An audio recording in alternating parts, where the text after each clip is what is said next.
Middle east, जहां हर दिन हालात बदल रहे हैं। सिर्फ 48 घंटे पहले जब ईरान ने स्ट्रेट ऑफ हॉर्मुज को खोलने का ऐलान किया, तब दुनिया ने राहत की सांस ली थी। करीब 49 दिनों बाद ये रास्ता खुला था, जो वैश्विक तेल सप्लाई का सबसे बड़ा गेटवे माना जाता है। लेकिन अब एक बार फिर हालात पलट गए हैं। ईरान ने अचानक स्ट्रेट ऑफ हॉर्मुज को फिर से बंद कर दिया। ईरान का कहना है कि अमेरिका ने शर्तों का उल्लंघन किया। अमेरिका की ओर से हॉर्मुज में सैन्य मौजूदगी और नाकाबंदी जारी रखने के फैसले ने तेहरान को नाराज कर दिया। यही नहीं, इजराइल का लेबनान पर हमला, इसकी वजह से स्ट्रेट ऑफ हॉर्मुज को बंद करने का फैसला लिया। यही नहीं, ईरान संसद के स्पीकर गालिबाफ ने दावा किया कि Hormuz strait Islamic Republic of Iran के कंट्रोल में है। दरअसल पाकिस्तान के इस्लामाबाद में बातचीत के बाद ईरान ने स्ट्रेट ऑफ हॉर्मुज पूरी तरह से खोल दिया था। अमेरिकी राष्ट्रपति डोनाल्ड ट्रंप ने पहले ईरान के फैसले का स्वागत किया, लेकिन साथ ही साफ भी कर दिया कि अमेरिकी सेना अपनी नाकेबंदी जारी रखेगी। बस यहीं से पूरा मामला फिर से बिगड़ गया। ईरान के विदेश मंत्री अब्बास अरागची ने सोशल मीडिया पर संकेत दिया था कि हॉर्मुज को खोला जाएगा, लेकिन ट्रंप के बयान के बाद ईरान ने अपना रुख बदल दिया। अब तेहरान का साफ कहना है, अगर अमेरिका पीछे नहीं हटता है तो हॉर्मुज भी बंद रहेगा, जिससे अमेरिकी राष्ट्रपति डोनाल्ड ट्रंप भड़क गए। ईरान को चेतावनी दी और कहा, अमेरिका को ब्लैकमेल नहीं कर सकता ईरान।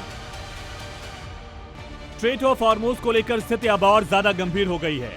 ईरान ने क्षेत्र में फिर से पूरा सैन्य कंट्रोल लागू कर दिया। अब इस रास्ते से गुजरने वाले हर कमर्शियल जहाज को IRGC यानी इस्लामिक रिवोल्यूशनरी गार्ड कॉर्प्स की नौसेना से इजाजत लेनी होगी। दोनों देशों के बीच सबसे बड़ा विवाद ईरान के परमाणु कार्यक्रम और एनरिच्ड यूरेनियम भंडार को लेकर बना हुआ है। ट्रंप ने कहा था कि अमेरिका ईरान के एनरिच्ड यूरेनियम को अपने कब्जे में लेगा। वहीं दोनों देशों के बीच सीज फायर 21 अप्रैल को समाप्त होने वाला है और ट्रंप ने संकेत दिया कि इसे बढ़ाया भी नहीं जा सकता। यानी साफ है, अब ये सिर्फ दो देशों का टकराव नहीं रह गया, इसका असर पूरी दुनिया पर पड़ सकता है। हॉर्मुज दुनिया के सबसे अहम तेल मार्गों में से एक है। यहां से रोजाना करोड़ों बैरल तेल गुजरता है। अगर ये रास्ता लंबे समय तक बंद रहता है तो वैश्विक बाजार में तेल की कीमतें आसमान छू सकती हैं।